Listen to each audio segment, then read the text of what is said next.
Selamat pagi, Om Swastiastu. Selamat berjumpa lagi dengan channel kami, Trias Buana.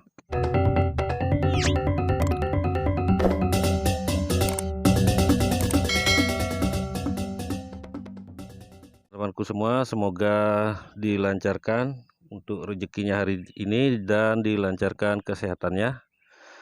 Kali ini kita akan masuk sesi 2 karena kemarin video durasinya kami anggap sudah lumayan panjang, kami sambung di sesi kedua. Teman-teman, kali ini materi kami atau ilmu yang ingin kami timba adalah mengenai perawatan pohon dan bunga durian hingga panen, teman-teman. Jadi narasumber kita masih tetap dengan Mas Bro Komang.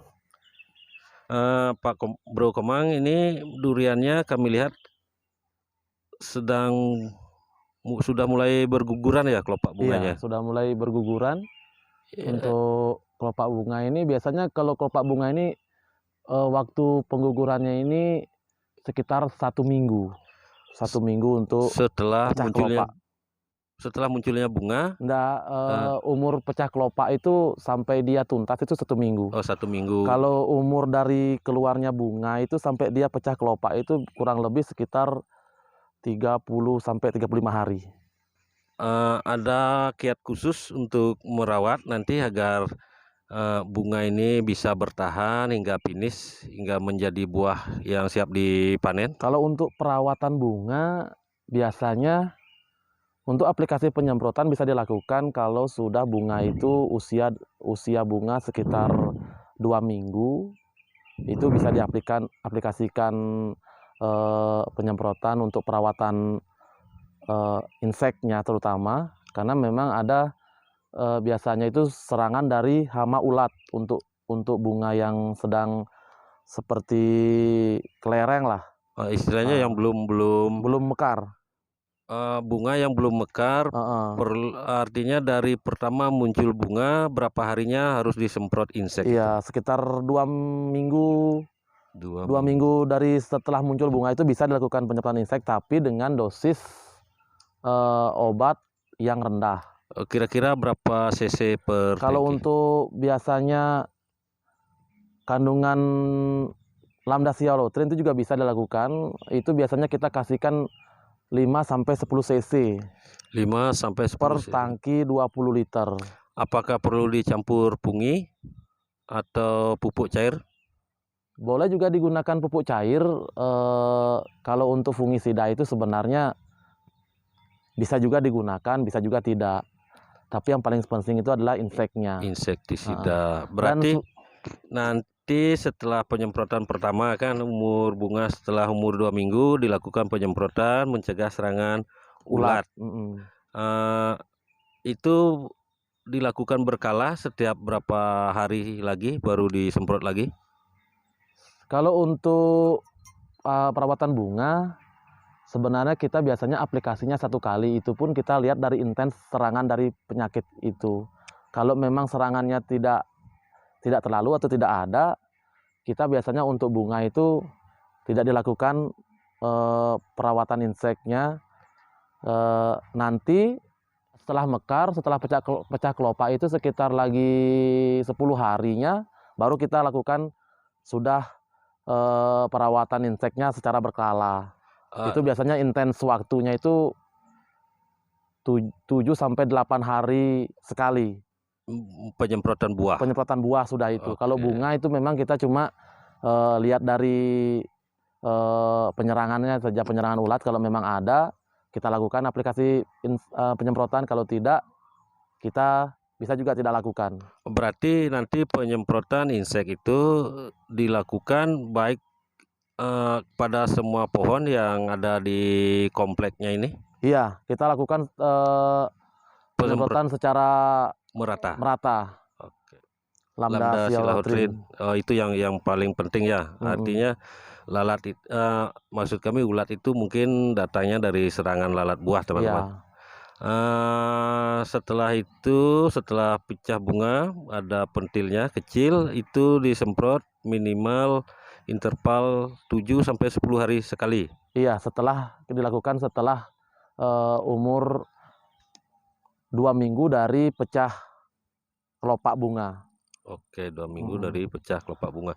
Kira-kira bisa berapa kali semprot itu Mas Bro Komang biar sampai panennya? Kurang lebih lah Kurang kisarannya. lebih karena kita biasanya kalau dari perawatan buah pentil itu atau buah masih di umur sekitaran 2 minggu setelah pecah kelopak itu, kita biasanya intensnya melakukan penyemprotan selang waktu 8 hari sekali atau 10 hari. Jadi kita dapat karena umur buah biasanya itu sekitaran 4 bulan dari usia akan tua, itu berarti kita bisa lakukan itu 12 kali. Oke, berarti nanti 2 bulan menjelang panen penyemprotan kita hentikan. Oke, siap, sangat jelas teman-teman. Jadi buat teman-teman jangan asal menyemprot insek di samping mubasir. Kadang-kadang penyemprotan yang mepet dengan waktu panen juga bisa berakibat buah itu sangat tinggi mengandung racun, bukan begitu Bro Komang ya? Iya. Oke, sip. Kita sambil jalan. Ini yang di belakang Bro Komang ini sepertinya sudah agak membesar ini. Kira-kira buah yang sebesar itu umur berapa bulan dia? Ini sudah umur dari keluarnya bunga, ini sudah umur 2 bulan. 2 bulan, berarti itu teman-teman bisa lihat sangat gembel teman-teman. Biasanya artinya pemangkasan cabang air itu dijadwalkan atau memang kita melihat kondisi di lapangan saja? Biasanya untuk pemangkasan cabang air itu kita melihat dari kondisi pohon saja. Kalau memang lagi ada cabang air, kita harus bersihkan segera. Kalau pembersihan cabang air itu sebenarnya bisa dilakukan kapan saja, entah itu lagi saat berbunga atau lagi saat berbuah. Cuma biasanya kendalanya kalau saat berbunga kita melakukan pembersihan cabang air, takutnya nanti bunganya kita dapat ketindis atau dapat juga ikut dipotong. Oh, dapat. Iya. Oh, berarti tapi sebenarnya tidak ada masalah. Sebaiknya pemangkasan cabang air ini kita lakukan sebelum keluarnya bunga perkiraan ya? Lebih bagusnya seperti itu. Oke, tapi biasanya kan kalau Bro Komang ini sudah malang melintang di dunia pohon durian ini, biasanya setelah berakhir itu apakah ada keluar tunas muda lagi cabang air begitu? Biasanya setelah kita panen, setelah buah panen itu kita biasanya aplikasikan pupuk. Nah, setelah kita aplikasikan pupuk setelah panen itu biasanya memang di situ fasenya untuk cabang air itu biasanya tumbuh. Kita lakukan pemangkasan biasanya setelah pemupukan. Oh, berarti setelah buah terakhir kita langsung pupuk. Setelah pemupukan berselang berapa minggu, berapa bulan nanti akan keluar cabang air. Iya. Oh, baru di sana kita mulai pemangkasan, artinya pengeluaran cabang air tadi. Betul. Istilahnya sampai ke panen ulang biasanya kurang lebih berapa kali tuh? Untuk pemangkasan biasanya itu kita dari masa panen ke masa panen berikutnya itu bisa sampai 3-4 kali aplikasi pemangkasan. Tergantung musim, tergantung juga dari cuaca dengan kondisi pohon. Oh, jadi kalau misalnya kita tidak minta-minta bunga yang ada di pohon durian ini gugur, biasanya tumbuh cabang air lagi ya? Iya, seperti itu. Sip.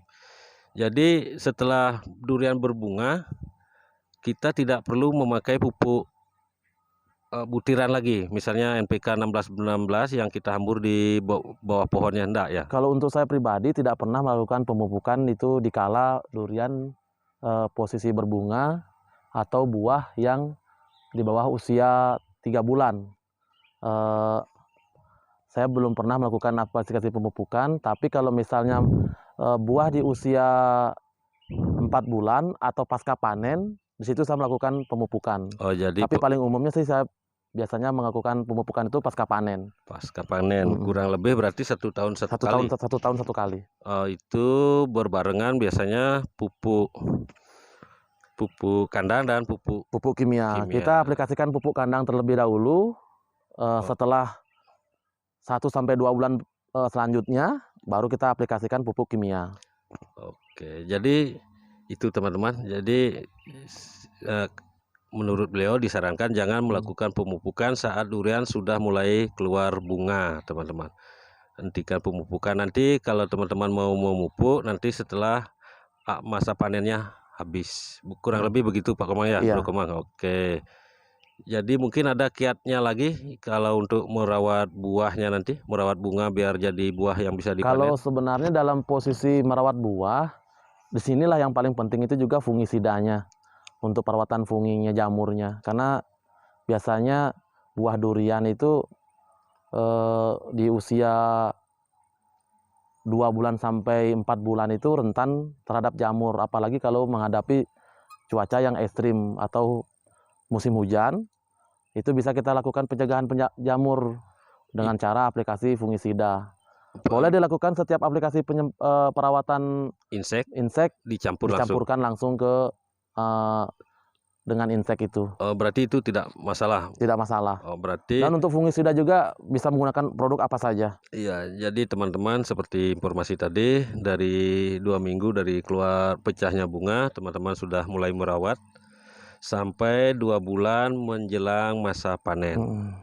Bisa aplikasi insek dan sangat penting juga fungisidanya. Fungisida kalau Bro Komang biasa pakai bahan aktif apa biasanya? Yang kurang lebih apakah yang cair atau yang? Kalau untuk bentuk dari produknya itu saya biasanya gunakan yang cair. Oh, yang cair. Oh iya. Berarti nanti kami cantumkan bahan aktifnya, produk yang beliau gunakan. Ya. Oke.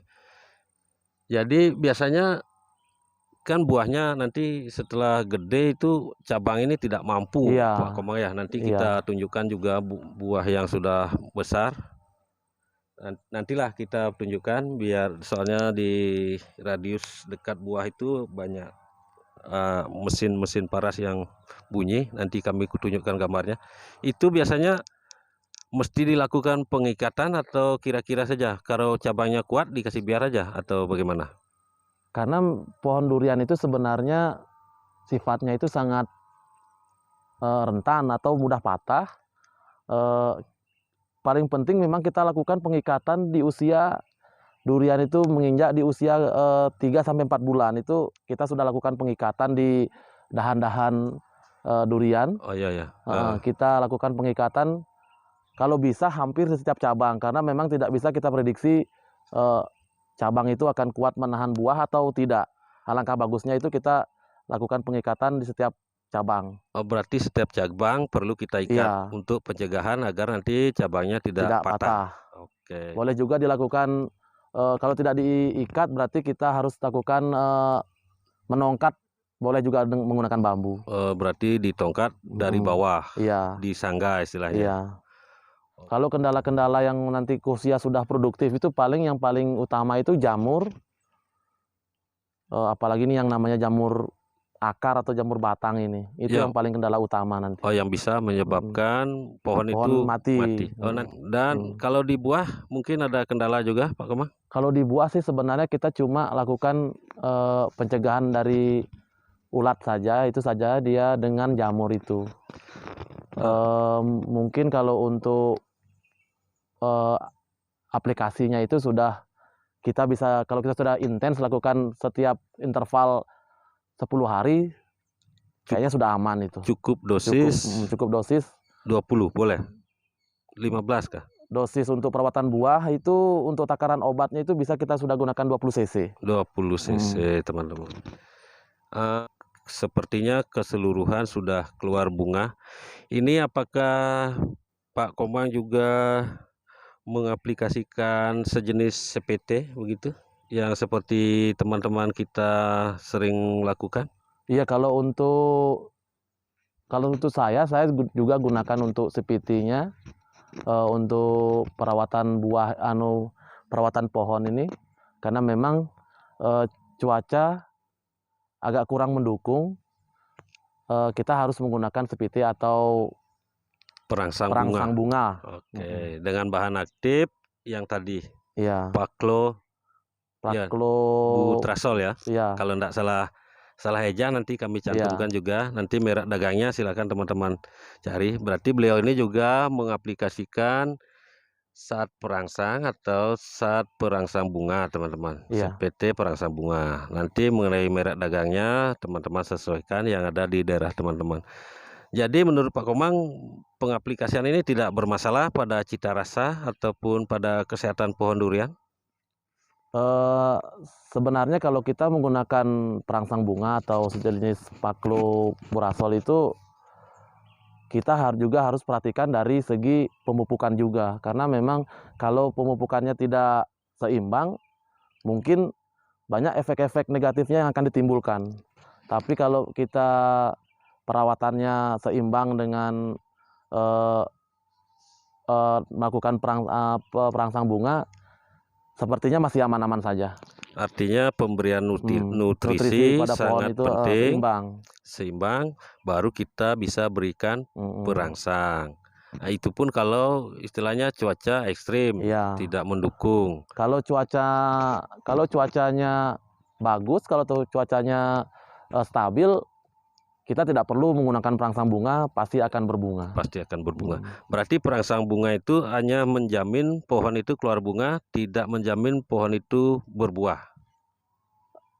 Iya, kalau untuk berbunga itu biasanya memang kalau kita menggunakan produk perangsang bunga itu memang biasanya itu akan keluar bunga. Cuma kalau untuk jadi buah itu biasanya itu tergantung dari cuaca lagi. Oke, dan nutrisi yang kita beri, bukan begitu ya? Betul. Berarti menurut Pak Komang, dengan dosis tertentu perangsang ini perlu juga diaplikasikan, tetapi dengan tetap Dengan menjaga catatan nutrisi untuk di pohon itu juga terjaga. Berarti untuk CPT tadi diberikan dengan cara disemprot atau dikocor, disiramkan Kalau untuk CPT tadi itu kita bisa aplikasikan secara kocor atau disiram melingkar di sekeliling pohon. Berarti itu dosis berapa itu untuk berapa pohon kira-kira? Kalau biasanya ada kemasan perangsang bunga itu yang 100 mili itu kita gunakan 5 pohon. Berarti dalam satu pohon itu 20 mili. 20 mili dicampur dengan air? Dicampur dengan air sekitar 5 sampai 6 liter. 6 liter kita siramkan di perakaran di bawah ini. Berarti tidak perlu disemprot ke daun-daun ya? Oke. Aplikasi untuk pengocoran sudah boleh dilakukan. Oke, siap, berarti cuma di bawah ya. Iya. Anggap viral sedikit buah yang gagal panen atau panen pun tapi cita rasa dan bentuknya tidak Buah bagus. ubi kayu. Ya, seperti ubi kayu, apakah itu efek dari kurangnya nutrisi diberikan tetapi tetap pohon itu dipacu dengan perangsang? Itu biasanya sih kalau untuk buah, kalau kita sebut ke sini belantahan itu atau bangkalan, buah bangkalan itu biasanya kalau pohon kurang nutrisi, baru kita sering menggunakan aplikasi tadi perangsang bunga itu memang bisa menyebabkan buah bangkalan. Biasanya intensnya memang sedikit besar untuk jumlah buah yang jatuh. Tapi kalau biasanya pohon itu nutrisinya kita lengkapi, pemupukannya tepat, buah bangkalan itu biasanya tidak ada biasanya, bahkan kalaupun ada jumlahnya sedikit. Biasanya sudah gugur duluan, bukan? Enggak. Karena buah belantahan itu biasanya dia gugur di usia 5 bulan atau 1 bulan sebelum panen. Berarti dia sudah jatuh duluan ya? Iya. Menurut Pak Komang, yang melakukan pemanenan apakah tidak bisa membedakan dari ciri fisik luarnya buah yang bermasalah? Biasanya kalau untuk ciri fisik luar buah yang belantahan itu biasanya itu memang sama dia. Cuma biasanya kita petani atau si pembeli atau tukang petik itu biasanya melakukan pengetesan terlebih dahulu, dengan cara bisa dikupas dulu. Kalau memang ada indikasi buah itu belantahan, biasa kelihatan dari cara kita kupas, karena buahnya dagingnya warnanya putih, Putih seperti itu. pucat ya, pucat. Putih pucat. Oke. Oh, berarti bisa dilakukan sampel dulu. Iya. Contoh kita kupas buah yang kita curigai atau yang Iya. mau kita petik. Jadi mungkin itu kiat-kiatnya teman-temanku, baik itu petani maupun pengusaha yang bergerak di bidangnya. Mohon kita bekerja sama, saling memberi manfaat agar rezeki yang kita peroleh benar-benar berkah, teman-teman. Bukan begitu, Pak Kamang? Iya, betul. Agar petani juga bisa menafkahi keluarganya dan merawat pohon dengan baik. Jadi kalau petani sejahtera, kami rasa produk yang dihasilkan juga akan bisa bersaing. Apalagi kita sudah gempar-gemparnya menyuraikan ekspor durian seperti negara tetangga kita Thailand. Bukan begitu, Pak Kamang? Iya. Kami yakin dengan pendampingan khusus untuk petani, mungkin instansi terkait semoga mendengar keluh kesah kami, melakukan pendampingan khusus agar perawatan ini lebih, istilahnya lebih terarah, bukan hanya kita menebak-nebak, tapi ini pengalaman pribadi jauh lebih penting, teman-teman, seperti Bro Komang ini, karena beliau memang sudah malang melintang di usia yang muda ini. Beliau sudah mengalami keberhasilan maupun kegagalan pun pernah beliau alami. Jadi ini mungkin sedikit akan bisa memberi gambaran. Jadi perawatan yang lain kami rasa untuk khususnya mengobati penyakit nanti kita bahas. Nanti Pak Komang tolong juga berbagi ilmu mengenai perawatan atau pengobatan pohon durian atau trik-trik khusus nanti agar buahnya tidak bangkalan, kita bahas di sesi lain, Pak Komang. Iya. Jadi untuk kali ini kita cukupkan dulu sampai di sini. Semoga ada manfaatnya, teman-teman. Jadi Pak Komang, terima kasih waktunya. Oke. Mungkin ada mau pesan dan kesan yang mau Pak Komang curhatkan atau ceritakan di sini?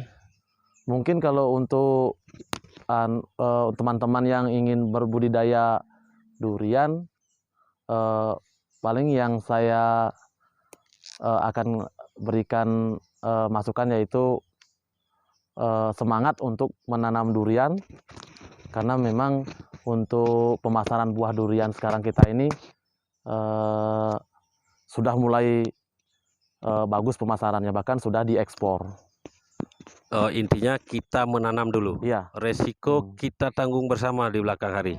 Kalau itu. belum Semangat ditanam, menanam. Oke, siap. Terima kasih atas sarannya Pak Komang. Semoga makin sukses ke depannya.